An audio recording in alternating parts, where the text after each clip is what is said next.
ஓம் நம சிவாய. ஜெய் ஸ்ரீராம். 9 நாள் பயணத்துக்கு அப்புறம் அயோத்திய பயணம் நல்லபடியா முடிஞ்சது. 2ஆம் பயணமாக 3ஆம் தரிசனம் மிக சிறப்பா முடிஞ்சது.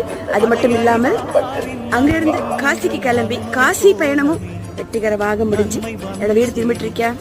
எனக்கு மாபெரும் வெற்றியை கொடுத்த அனைத்து சுவாமிக்கும் என் அம்மா அப்பாக்கும் உங்களை சாமிக்கும் வெற்றிகள் முருகருக்கும் கொடானு கொடி நன்றி. ஜெய் ஸ்ரீராம். ஜெய் ஸ்ரீராம். ஓம் நம சிவாய. ஜெய் ஸ்ரீராம். வெற்றிகரமாக என்னுடைய அயோத்திய பயணம் மற்றும் காசி பயணம் நல்லபடியாக முடிஞ்சு வெட்டி செண்டாவா நாம் வந்து வீட்டுக்கு வந்திருக்கோம். ஒரு தனிப்பெண்ணா போயிட்டு வந்ததில் எனக்கு பெரும் மகிழ்ச்சி. கிட்டத்தட்ட நம்ம இல்லத்திலிருந்து அயோத்திக்கும் மற்றும் காசிக்கும் 3500 கிலோமீட்டர் தனியாக டிராவல் பண்ணி ஜெயிச்சு வந்திருக்கோம். ஜெய் ஸ்ரீராம். ராமஜெயம் ஸ்ரீராமஜெயம். பகவானோட அருள் இல்லாமல்